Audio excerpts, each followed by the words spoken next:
graduates, the first thing I would like to say is thank you. Not only has Harvard given me an extraordinary honor, but the weeks of fear and nausea I have endured at the thought of giving this commencement address have made me lose weight.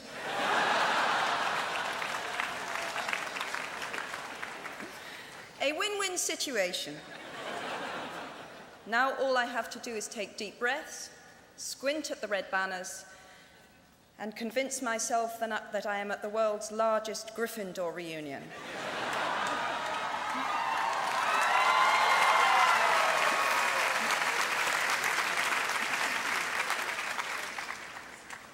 Delivering a commencement address is a great responsibility, or so I thought, until I cast my mind back to my own graduation. The commencement speaker that day was the distinguished British philosopher, Baroness Mary Warnock. Reflecting on her speech has helped me enormously in writing this one, because it turns out that I can't remember a single word she said.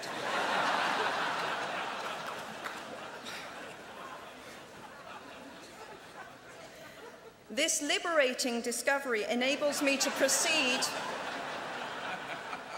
without any fear that I might inadvertently influence you to abandon promising careers in business, the law, or politics for the giddy delights of becoming a gay wizard.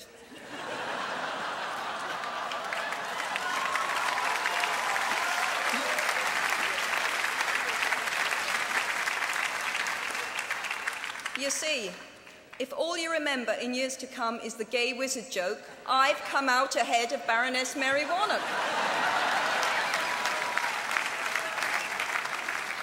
Achievable goals, the first step to self-improvement.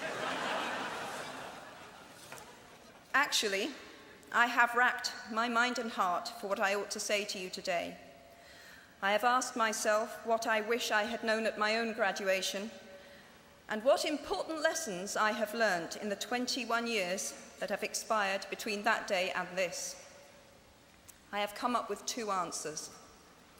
On this wonderful day when we are gathered together to celebrate your academic success, I have decided to talk to you about the benefits of failure And as you stand on the threshold of what is sometimes called real life, I want to extol the crucial importance of imagination. These may seem quixotic or paradoxical choices, but bear with me. Looking back at the 21-year-old that I was at graduation is a slightly uncomfortable experience for the 42-year-old that she has become. Half my lifetime ago, I was striking an uneasy balance between the ambition I had for myself and what those closest to me expected of me. I was convinced that the only thing I wanted to do, ever, was write novels.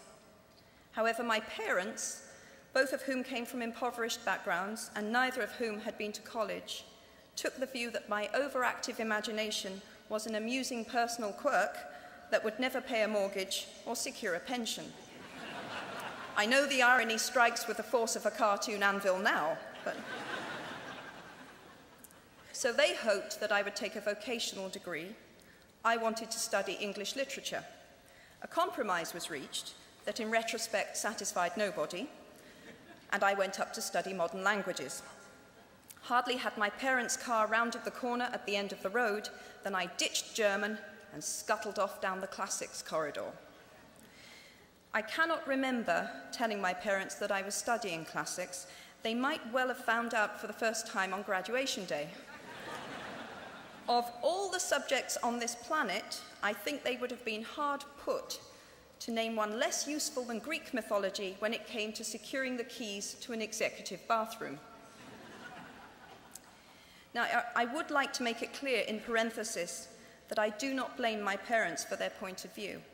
There is an expiry date on blaming your parents for steering you in the wrong direction.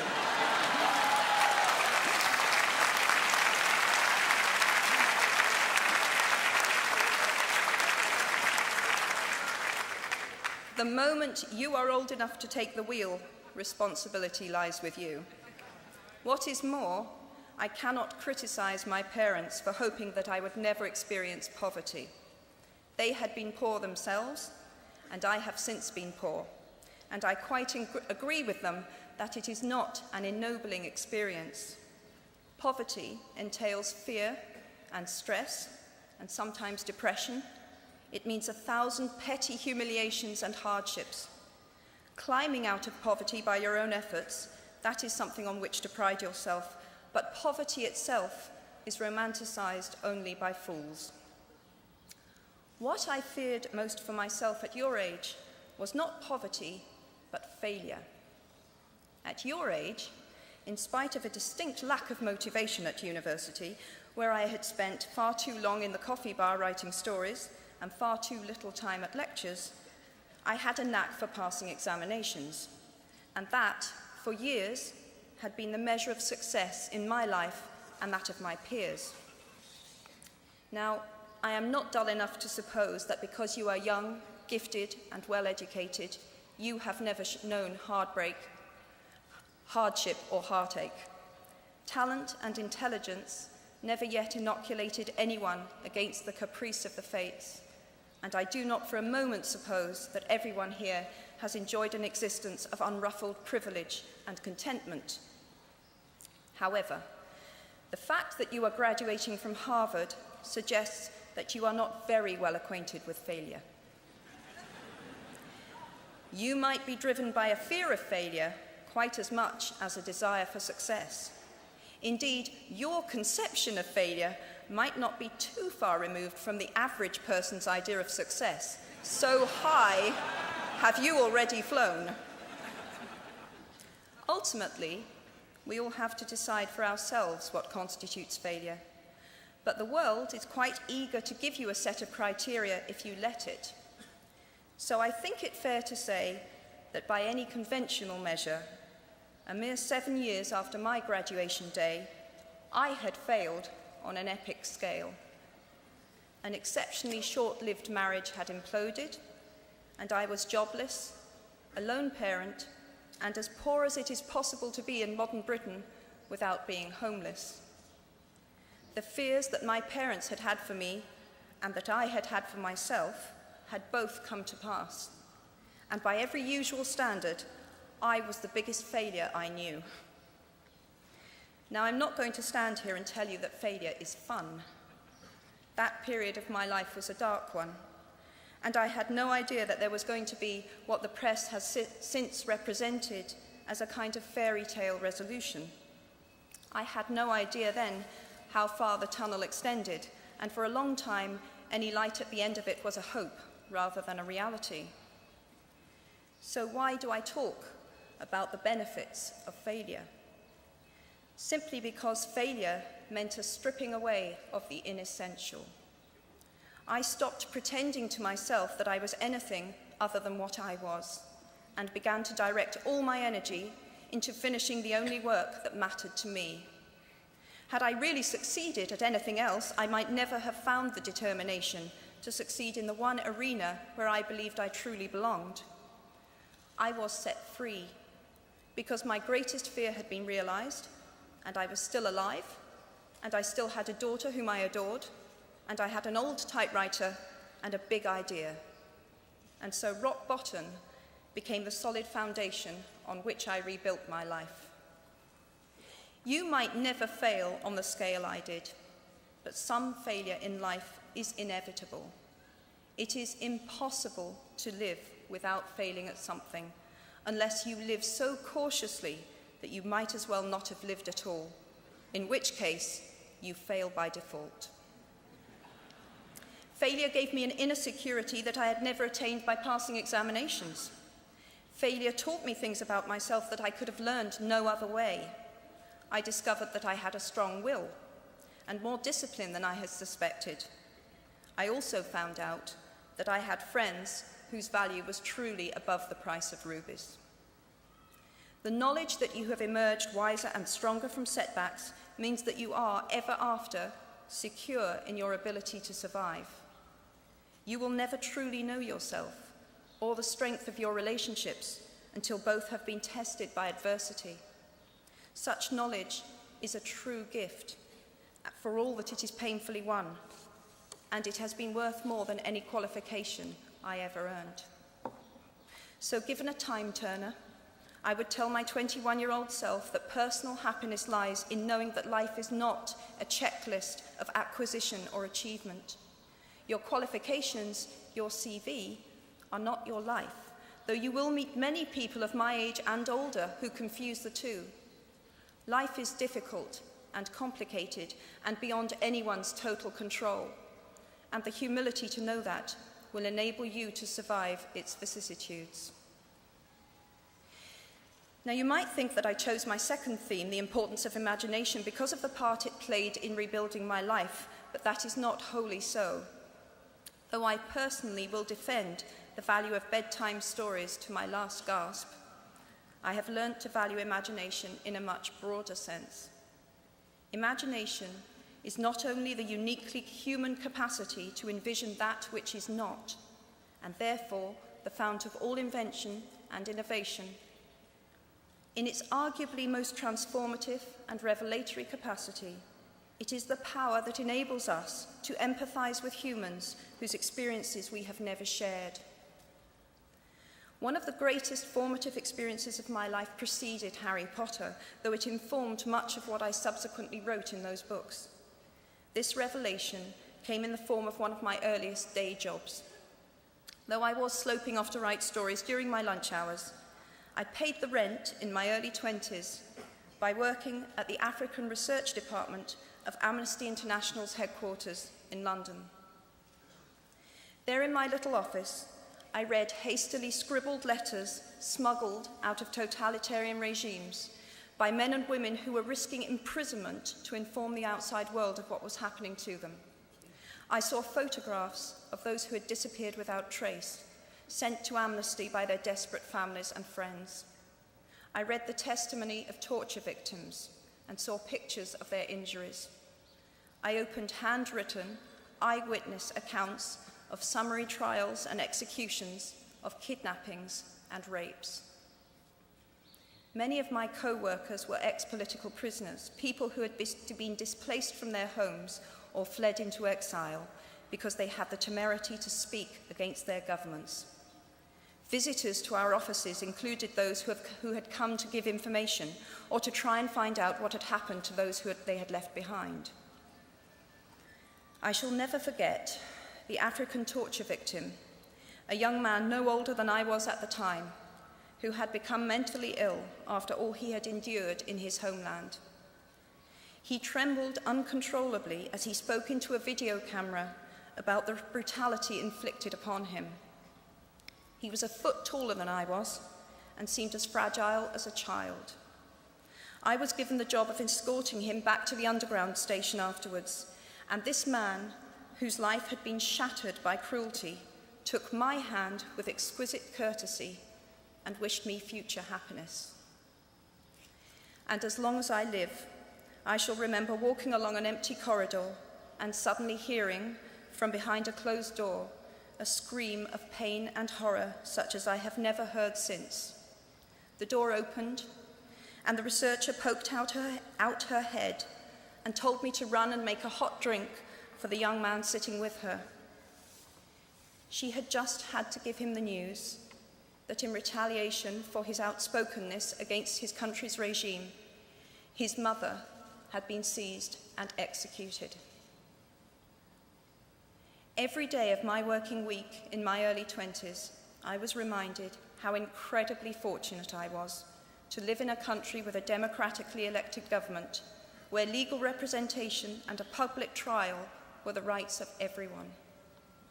Every day, I saw more evidence about the evils humankind will inflict on their fellow humans to gain or maintain power.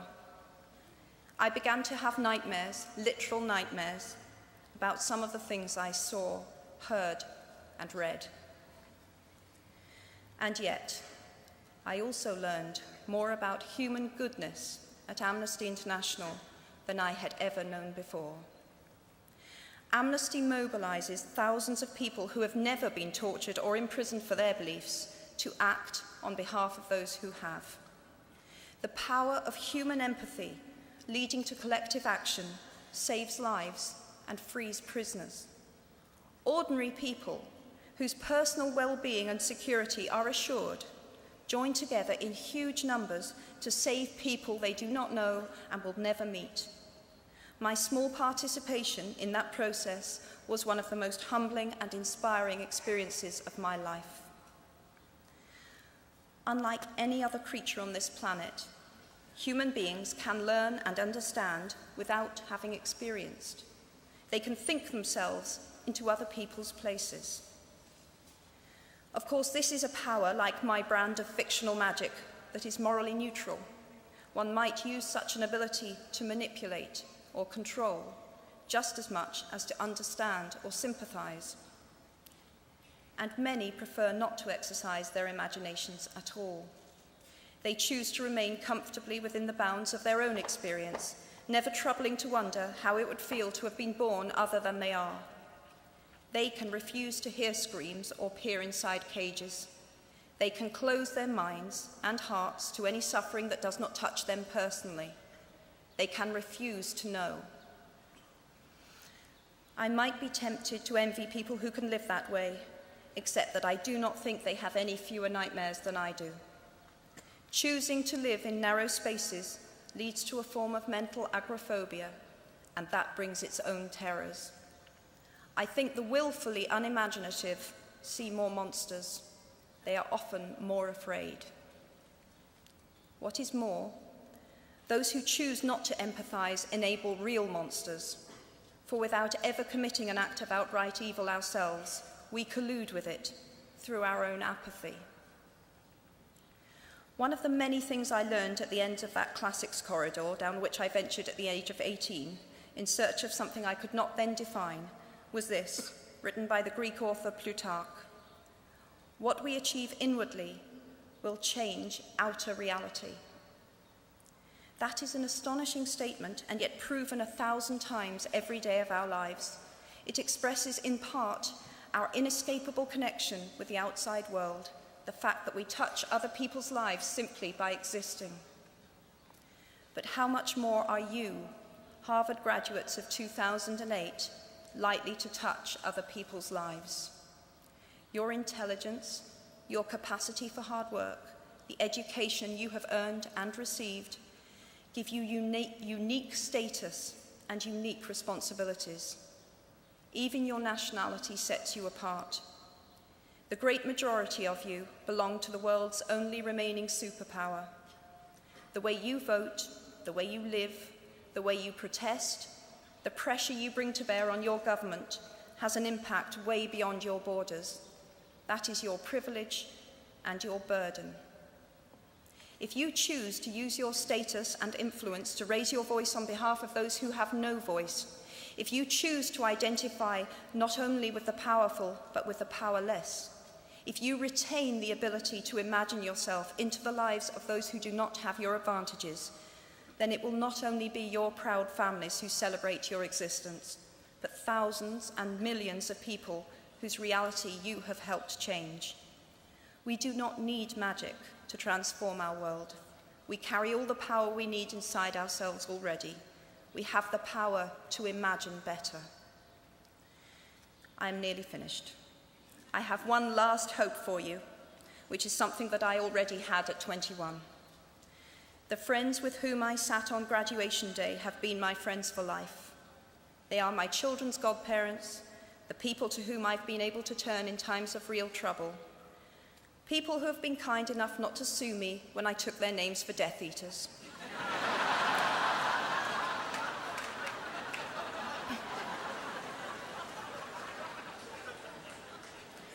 At our graduation, we were bound by enormous affection, by our shared experience of a time that could never come again, and of course, by the knowledge that we held certain photographic evidence that would be exceptionally valuable if any of us ran for Prime Minister. So today, I wish you nothing better than similar friendships. And tomorrow, I hope that even if you remember not a single word of mine, you remember those of Seneca, another of those old Romans I met when I fled down the classics corridor in retreat from career ladders in search of ancient wisdom. As is a tale, so is life. Not how long it is, but how good it is what matters. I wish you all very good lives. Thank you very much.